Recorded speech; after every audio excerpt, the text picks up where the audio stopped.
pode falar que esse placar é um triunfo importante.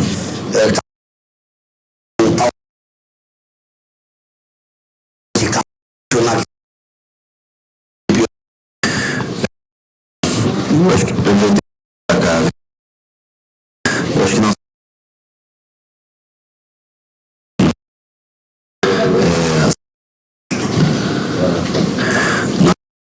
Da minha filha.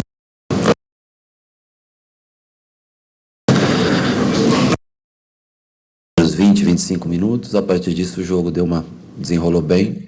Segundo tempo também, conseguimos trabalhar bem a bola, tivemos boas chances, poderia ser um placar mais elástico, mas acho que jogamos bem de maneira geral, e claro que eu sei que o Ademir teve uma boa chance, queria gol, o Biel teve boa chance, queria gol, mas infelizmente nós não conseguimos converter as chances criadas em gols. O mais importante é que a gente vence mais uma partida aqui, torcedor junto com a gente, mais de 40 mil pessoas aqui, isso super especial, e vai criando essa simbiose bacana entre torcida e time.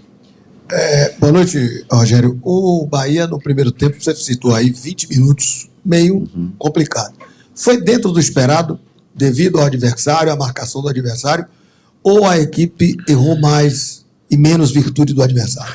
Não, eu acho que eu sempre costumo elogiar eles com energia. Eu achei um pouquinho vestiário, antes de entrar no jogo, um pouquinho baixa energia. E o que não acho nem que a gente errou tanto, mas a gente não conseguiu trabalhar a bola, mas não conseguiu romper essas linhas no primeiro de marcação. Voltou muito a bola, recomeçou e não conseguia atingir a última parte do campo. Nós jogamos 20 minutos no nosso primeiro terço de campo, e aí não adianta você ter a bola só ali.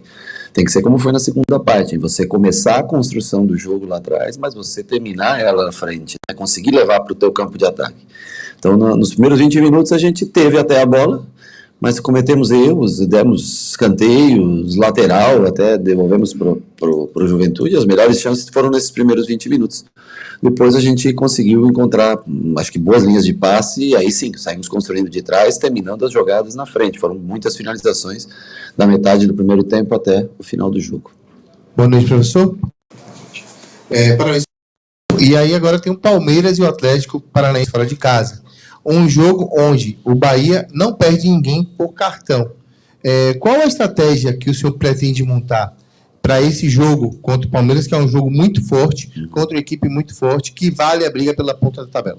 Mas o Atlético também é muito forte e, infelizmente, não há muitas... Não há como se escolher um jogo ou outro jogo, né, em detrimento a outro jogo. Hoje eu não posso nem te falar nada, mas no sábado de manhã, quando a gente treinar, a gente vai tentar ter uma noção do que fazer ou recuperar melhor ainda esses jogadores, né? E ter uma análise da fisiologia, né? Às vezes a gente estica um pouco mais com algum jogador ou outro do que pode, mas tudo tentando estar no limite, né, da parte fisiológica. Vamos analisar. Hoje, para mim, impossível gostaria, mas impossível te responder sobre isso. Nós só vamos traçar uma estratégia de quem vai jogar a partir do sábado mesmo, quando eles estiverem aí mais 36 horas, daqui 36 horas. O que eu sei é que dia 4, hoje é 4? Hoje é dia 4, né? 4, 7, 10 e 13, é muito difícil você jogar, vai ser muito difícil, mas as escolhas que forem feitas, nós temos que se virar para tentar resultados melhores fora de casa. São 2 jogos extremamente complicados, extremamente difíceis.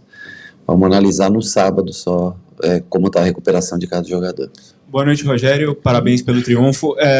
Eu fiz o jogo hoje da arquibancada e no momento que você chamou o Rezende, eu observava a forma que você vibrou com ele, a forma que você incentivou ele para que ele entrasse confiante, para que ele pudesse fazer, para além, tecnicamente, do que você espera, também em vibração, em entrega, em dinâmica. O termômetro para o torcedor é o treinador vibrante, é o clube que mostra dentro do campo que está empenhado. O quanto para você, Rogério, enquanto comandante desse barco inteiro, é importante ter esse vínculo com o atleta para que todo esse vínculo entre você e a equipe possa contagiar o torcedor para ir junto até o final? Para mim, primeiro que a grande importância, quem tem são os atletas, eles que executam tudo. A gente planeja, a gente desenvolve uma saída de jogo onde a gente vai ter um homem livre, onde a gente vai ter as probabilidades, mas são eles que executam dentro de campo. E o Rezende, eu sempre peço para ele, é um menino, adoro o Rezende, é fantástico, mas uma expressão corporal melhor, tá entendendo? Que ele mostre, ele tem a capacidade, mas que ele acredite mais, cada vez mais nele, né? Ele é um jogador super importante pra gente, e fazer a função que o Caio faz não é fácil, porque o Caio, para distribuir jogo, ele é diferente, ele é especial nesse sentido, né? O Rezende, claro, tem um poder maior de marcação, lógico, bola aérea, tudo, né? Mas é uma posição, então, assim, eu sempre no sentido de que ele entre confiante e firme e que tenha uma expressão corporal positiva, para que não... Ele é um pouco tímido, né? O Rezende, né? Eu quero tentar tirar isso dele, né? Eu não preciso que ele seja que nem o Caio, que é, né? Ao contrário, mas que ele esteja, né, um pouco mais sorridente, um pouco mais expressivo, concentrado no jogo, e a expressão corporal para receber, para passar, eu acho que para isso é o mais importante, porque é um jogador fora de sério. O Rezende é muito bom jogador. Rogério, boa noite. Hoje o Everton Ribeiro deu mais uma assistência, né? A 11ª participação dele em gols na temporada de 2024. Já são números superiores, inclusive, a todo o ano de 2023, quando ele atuava pelo Flamengo. Queria que você falasse um pouco da importância dele para esse seu sistema e também ao que você atribui essa evolução dele de uma temporada para outra.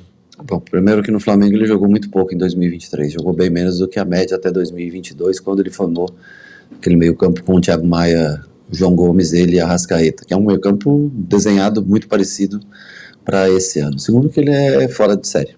Ele, para mim, da última década, ele é o jogador brasileiro mais influente dentro do futebol brasileiro. Dos últimos, de 2010 a 2020, ele é o jogador brasileiro mais influente dentro de campeonato brasileiro. O cara que conquistou títulos, 2 títulos pelo Cruzeiro, 2 títulos pelo Flamengo, e é um jogador diferente de tudo. Ele deu assistência para o gol, porque saiu o gol, mas ele deu mais uma ou duas também, fantásticas, que não saíram, que nós não finalizamos em gol. Para mim ele é diferente de tudo. Logicamente que a carreira dele vai sempre acompanhada ao condicionamento físico, né? Porque a parte técnica dele é absurda. E quando junta ele, Cauli, Caio, o próprio Jean, que já está um pouco cansado, e é notório isso pra gente, tá? Mas nós estamos tentando esticar o máximo que a gente pode, mas o Everton é diferente de tudo. Ele é um dos caras mais especiais do futebol brasileiro. Estou falando de futebol brasileiro brasileiros que jogam no Brasil. Para mim, o cara mais influente da última década. Já que a gente está falando de meio de campo, né? Seguir falando desse setor que mostra que o entrosamento está muito bom, né? Os caras jogam por música, toque de primeira, passe de letra, sabendo já onde o parceiro tá. E um desses destaques também, que hoje foi ovacionado pela torcida, foi o Cauli, que precisou marcar um gol para a torcida voltar a reconhecer a grandeza dele dentro desse time, mas que eu queria que você falasse justamente sobre ele, né?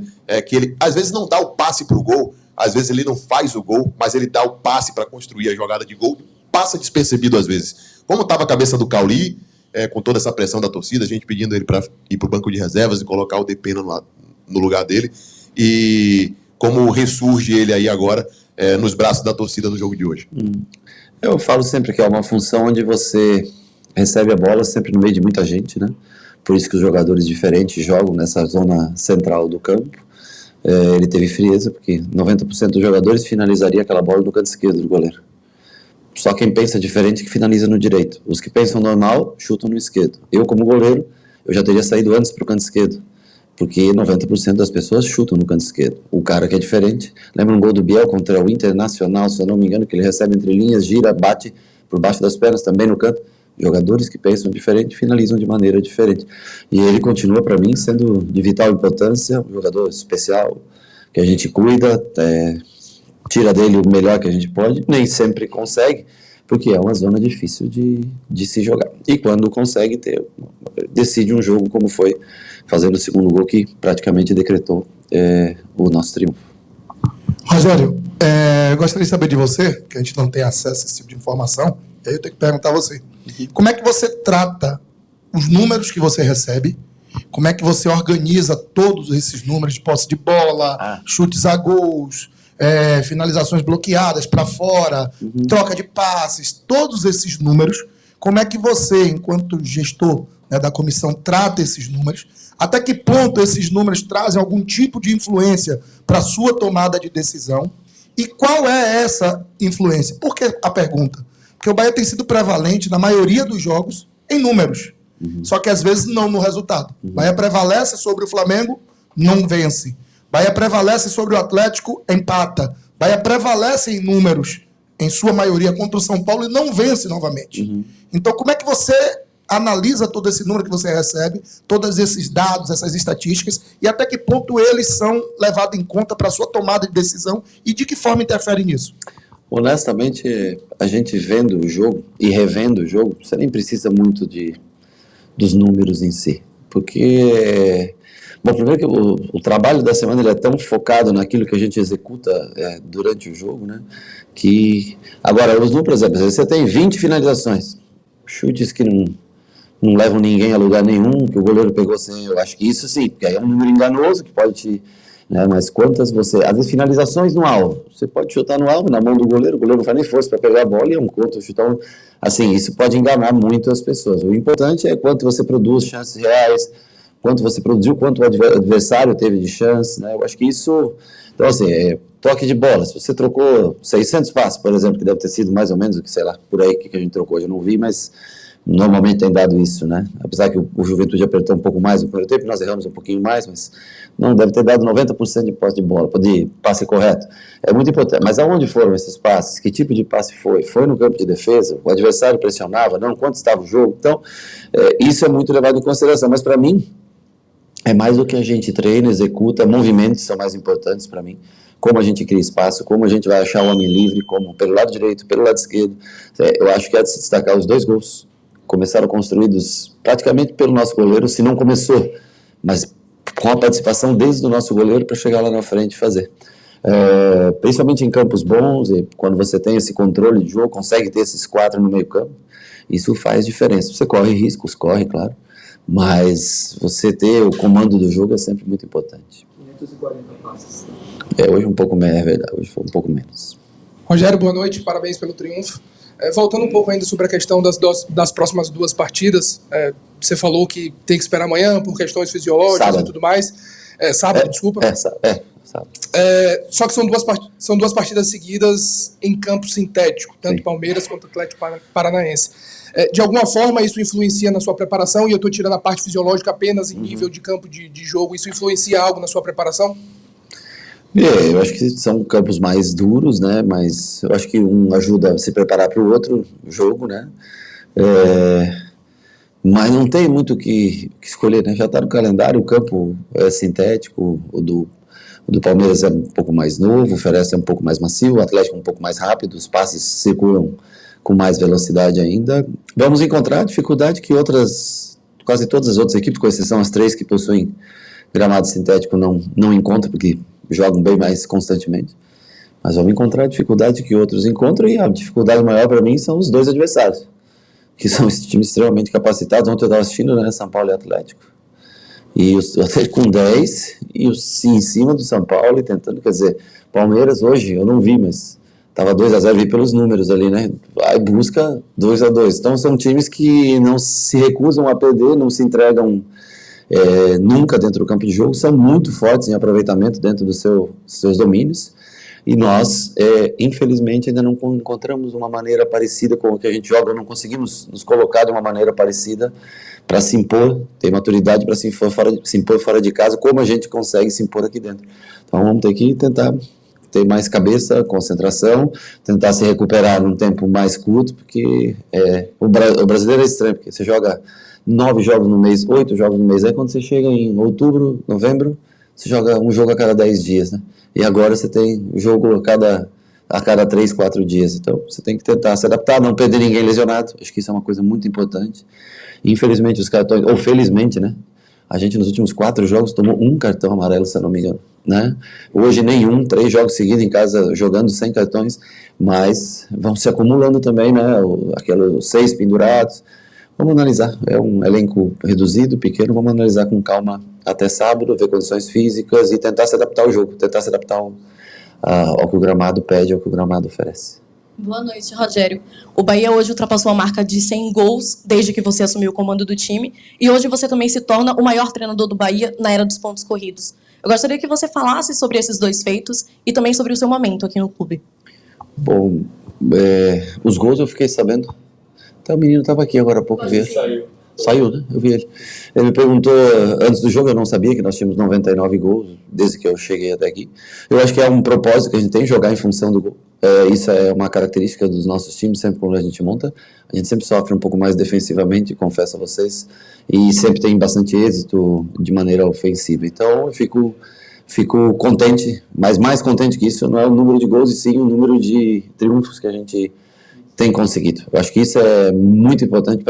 Foi o que sustentou a gente na primeira divisão. Foram aquelas 7 vitórias na Série A do ano passado.